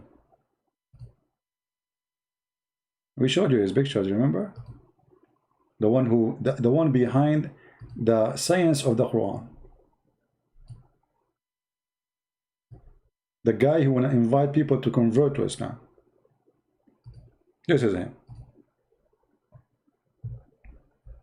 You remember him? He have a Islamic Da'wah show. Actually, let me see if I can find a video of him. Hold on.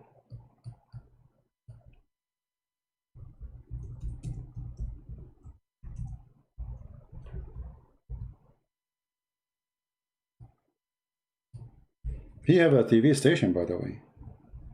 He have an organization. He have bodyguards.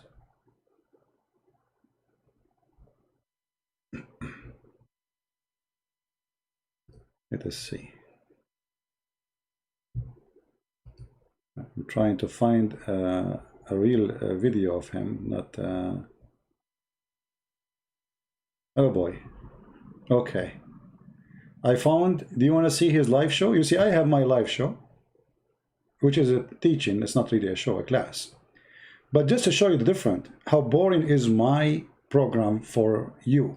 I mean, obviously it's boring if we compare. We have to be honest. How we can compare this, what you will see in the screen, to my program? I mean, I feel really sad. At least for you. This is a program. Alhamdulillah. What happened? Where's the video? This is an official Islamic TV. Live, he used to do every day almost live broadcast. And those are, he speak about the Quran. He speak about the Prophet. He invite people to believe in Allah and his messenger. I mean, for sure you will believe. I mean, look at this. I don't know if I can play music.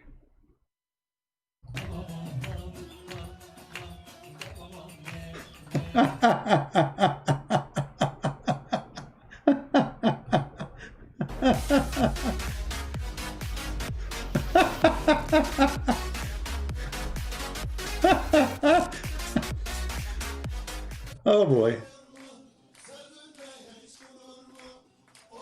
Praise be to Allah.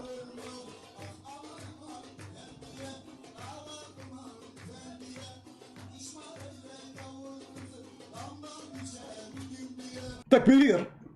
Takbir! So, do you see, guys, how boring is my program? This is a real program. Come on. I mean, I feel sorry for you. You guys are sitting here watching me. This is a real program. Here, this is the real. This is the business, man. What this guy Christian Prince show us verses in the screen? What is this? Look at this. Alhamdulillah. MashaAllah. Takbir.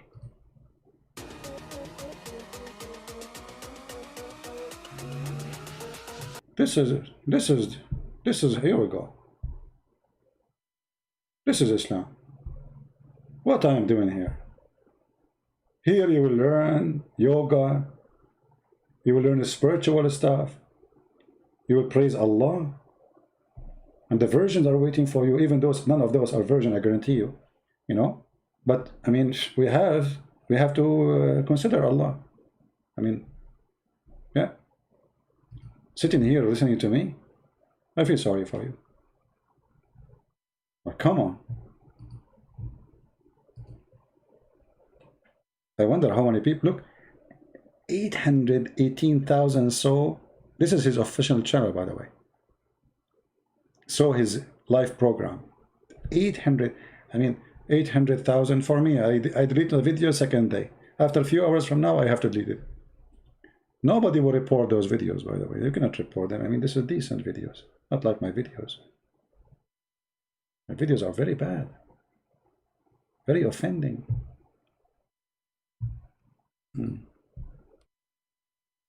Very decent religion.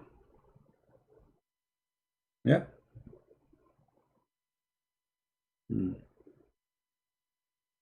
Now you want to convert to Islam? I converted already. What are you talking about? Christian Prince himself, he became a Muslim now. Right now he is going to join the club. I don't know if the girl is still there. Anyway, guys, I think this is enough for now. And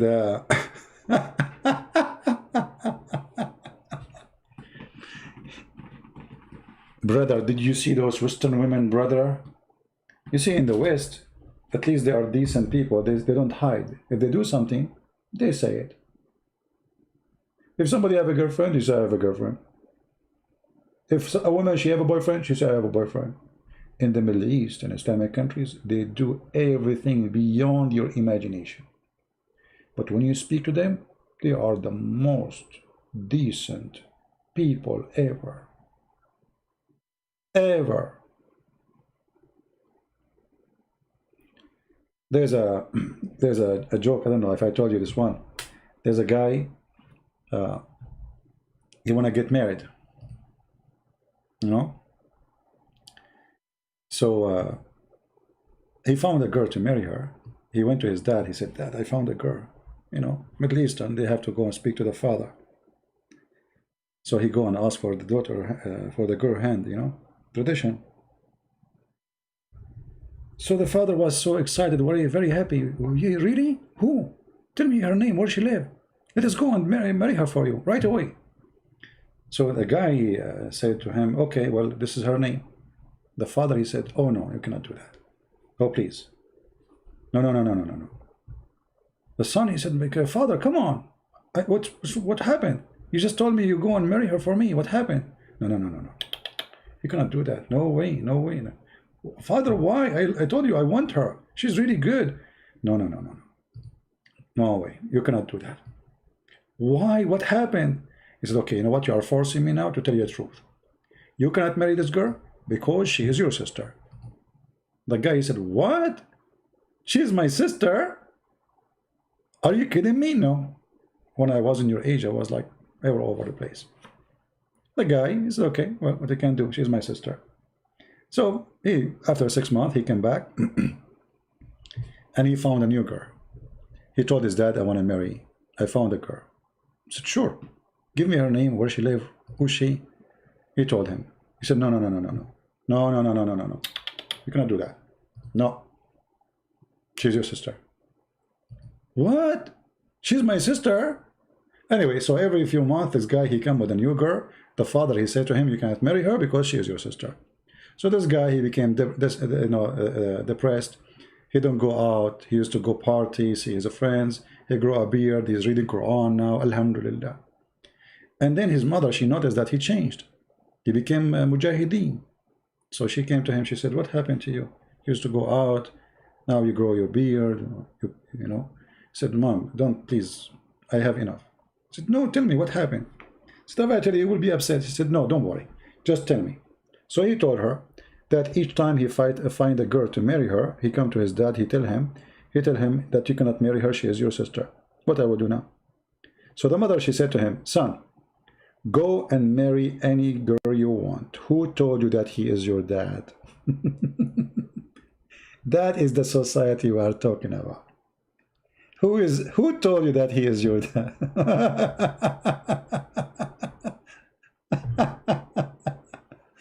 Oh boy. You know, the guy, he was like, this is your sister, this is your sister. But at the end of the day, this is not even his dad. The mother, she is the same as the father. The father is going around, sleeping around, and the mother, she is sleeping around too. So the father, he think he is the father of this kid, but the mother, she knew that he's not. She said to him, go and marry whoever you want. Who told you? No, this girl, she is not your sister.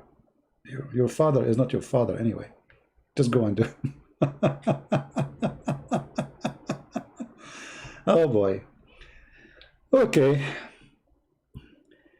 Go and marry whoever you want. Very decent society. And actually, I'm very disgusted. You see, one of the things I regret in my life is every day I spend in the Middle East. Every single day. Regardless of being with the family and people I love and they love me, but the Middle East is the most horrible place to live in, to grow in. Very horrible. I did not find a place of hypocrisy as much as in the... I don't know about other countries, but I cannot compare really between USA and there. I cannot. Your neighbor is not a friend. Your neighbor is an enemy. He's watching over you, not for your benefit, just to make gossip about you. Anyone, ask any Middle Eastern here. Ask them. Your neighbor is your worst enemy. They fabricate stories about you. They fabricate stories about your daughter. They fabricate stories about your wife. They make up stories. I mean, it is a very disgusting society. Never live there. For me, never again. I have neighbors here. I mean, honestly, very wonderful people. I am not even from their people. I am a stranger. I am a foreigner. I am a Middle Eastern. I don't even speak the English they speak. They are wonderful. One neighbor, he brought me a plant the other one brought me tomato to grow. The other one, he came, he found, you know, I mean, amazing people. I know none of them. Once my car, like I left the light on all night by mistake inside the car. So in the morning, the car did not run. I went to the neighbors. They are not just in front of, like, you know, they are a few houses away, in my way. So I saw a woman outside. She's an old woman. So I said to her, you know, do you have like a charger for the battery? She said, oh, no, I don't. You know, I wish I do. But if you want, you can go to Walmart, you know. And I never go walking to Walmart because always I have my car. But she said, you can go here, take the street, go straight. So anyway, she noticed that I took the wrong exit. This woman is old. She's an African-American woman. So she's really old. She's maybe 80, really old. So she noticed I took the wrong exit. Imagine I was walking, and I walk fast. I don't walk slow. So this woman, I heard a voice from behind me, from far away. Stop. Stop. So I turned my face. I found her walking after me. So I came to her. I said, what? She said, you took the wrong exit. This is not the one. Go there. That will make you walk 1 mile more. Imagine how wonderful this old woman is. She's like a grandmother for me. And now every morning I see her, I cannot pass by unless I say good morning to her. I slow my car on purpose just to say hello. She walked behind me almost like maybe 100 meters or so, just to tell me I took the wrong exit. Like, not from here. Those are wonderful people. Whatever you want to say about the American.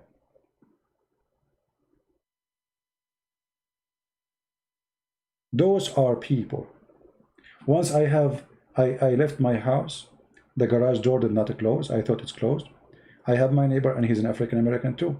Imagine, guys, he put his chair in front of my garage door, waiting for me until I come back from shopping. I came back, I found my neighbor have a chair in front of my house. I said, what's up? He said, well, you left your garage door open. I was afraid that somebody would get in.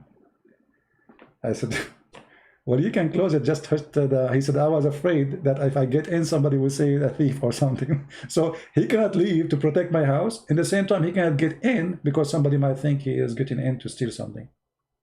You believe it? And it was cold. I don't know them. They are not relatives. They don't even have the color of my skin. They don't even speak my language. Those are wonderful people. And that's why I say to you, never be racist. You see, I just mentioned to you two stories. Both of them, they are African American, wonderful people.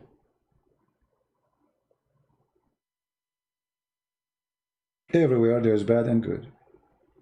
But when we talk about decency, you know, I mean, there's people you can tell they don't have decencies, and actually they are even proud about it. And this is the unique thing about America. If somebody doing something wrong, he says he's doing it. You know, they don't shy to say we are not. In there, everything is done under the table, and all of them, they are angels. I mean, everybody is angel. Where is the devil?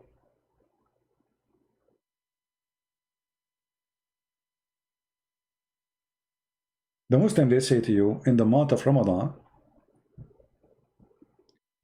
Allah, he put the chains around the necks of shaitan. So once I asked the teacher, I said, well, if shaitan, he is arrested in the month of Ramadan, why the crime is going crazy in Ramadan? He said, you especially, next time when I come here, you don't ask any question, okay? You specifically. I mean, how the shaitan, how all the Satan, not only one Satan, they are in jail in the month of Ramadan. And in the month of Ramadan is the month of rape and killing and stealing. Let me show you the hadith. And the coward, he did not know what to say. He asked me not to ask any more questions. Anyway, who cares? I always ask questions. He answer, yeah. I know he won't answer. I will try to find the hadith.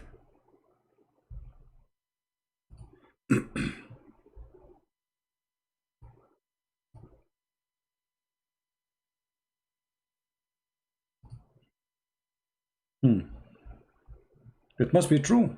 I mean, it must be true that shaitan, he get in, in jail. Yeah. This is very special month, pagan month. Oh, hold on. Cannot be found. Give me a second.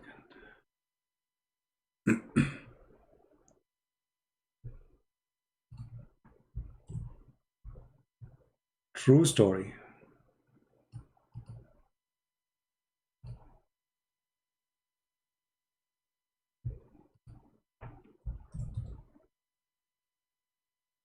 Do you see it? When the month of Ramadan come or began, the gates of paradise are open and the gates of hell are shut, and the devil are fettered. They are chained. Do you see it? This is Sahih. They cannot say it's weak.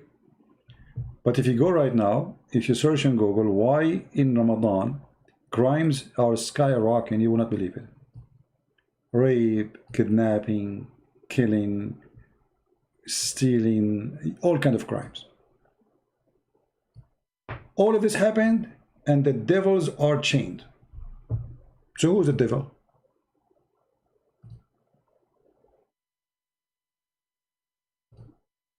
You obviously are blaming the devil for nothing then if you are a Muslim. Right?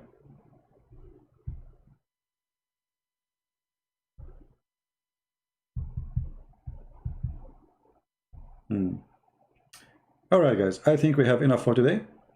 I hope you did enjoy our program. Don't forget to download if you like to. Download before we take down our videos. Many they ask me why I don't keep my videos. There's many benefit of that. that encourage Christians to download and share everywhere, add subtitle in their own language, and at the same time make me feel that I did not do anything yet. Because I look at my shelf, it's empty. I mean, what is my videos? Isn't it amazing? I mean, this guy, he have thousands of videos and they are not in his channel. Like, what? Yes, they are not in my channel. I want them to be in your channel. I want you to help yourself and receive the blessing of the Lord by saving the life of somebody. Because when you post a video and somebody is saved by that video, you receive the blessing because now this is your work. When you add a subtitle in your own language, in your own country, and people, they watch it and they learn from it, and you never know who you save, you receive the blessing. Without even knowing, but the Lord, He knew. Maybe you do not know, you save the life of who? But trust me, the Lord, He know what happened. The Lord, He knew that it is you who took a video, took from your time to download, to add subtitle, to do whatever editing you need to do. You did work. And this is your fruit. I want you to have a great fruit, for time will come and nothing will help you except the fruit you do. Many people, they say that we are saved by faith. This is true. Our faith saved us. But the Bible says, faith without fruits is dead faith. Which means the Lord, when He said, from their fruits you shall know them. He will not recognize you by your name. He will not recognize you by saying, Lord, Lord, as it's mentioned in the Bible. For He said, not everyone say to me, Lord, Lord, will enter the kingdom of my Father, but the one who do His will. Do His will. And His will is, go and teach and preach.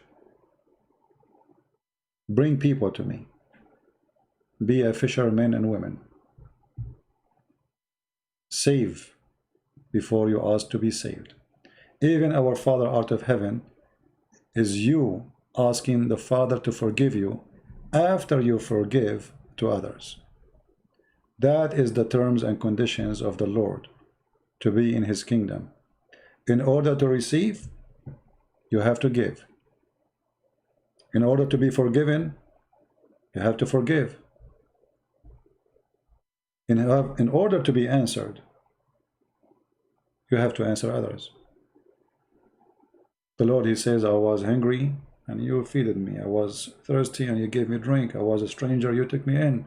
Prisoner, you came to visit me. He said, Lord, when we did that to you? He said, when you do it to my brothers, you do it to me. So every good fruit you do it to someone, the one who receive it is the Lord. It's not even that person. That person is a receiver, yes. But the real receiver, the one who receive your work, is the one who created you, your creator. So I encourage you all to do good work. And sometimes the hard work is done by somebody else. Like now, my work is so easy compared to what Paul and Luke and Mark and all the great disciples they did. They paid their life. They crucified them upside down. They did feed them to the animals to eat them alive. So we cannot compare really what we are doing to what is done by the great Christians before us. Can we do little of what they did? Just little? If you cannot do the little, ask yourself, so why you call yourself Christian? And what is a Christian about you? So I encourage all to be partner with us in what we do. Download the videos, add subtitle, share the books, help people who need help, invite people here to our channel, invite Muslims to debate us. For all of this will help us for the glory of the Lord, not for the glory of Christian Prince. Christian Prince, he have no glory for a very simple reason. None of you knows who is this guy. The Lord, He says, if you give with the right hand, don't take the other hand, no. None of you know who I am. And I receive no glory of myself. People talk about me, but who is me? They don't know. No glory but a glory to the Lord. I want to say thank you all, and I want to say thank you for those who support us by donation too. We appreciate you.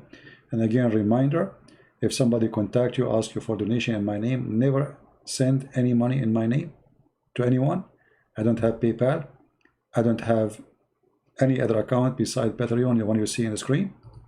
And I will not send you text messages or in Skype or anything to ask you for donation. All my work is for free. Those who donate, they are not receiving a special treatment. My books is for free, and those who donate, they don't get my books for free. And all my work is for free. So donation is just to support what I do. It's not a privilege for those who make a donation. It is good people who believe that they should support me, and they do. But we don't treat them differently. So if you are a poor person, I invite you to subscribe to Patreon, because who said you have to donate? Most of people who have in my Patreon, they are not donating people. So I invite you to subscribe there, so you can receive update when we will go live, because most of the time YouTube don't even send notification. You don't have to donate a single dollar. You don't need to, unless you love to. Our work is open for all, and I love you all. The poor, the rich, the one he have, and the one he don't have. We are a family, and we are not a business. Thank you for being here. May the Lord bless you. Until we see you soon again. Christ is Lord. Islam is false. And thank you very much. Take care.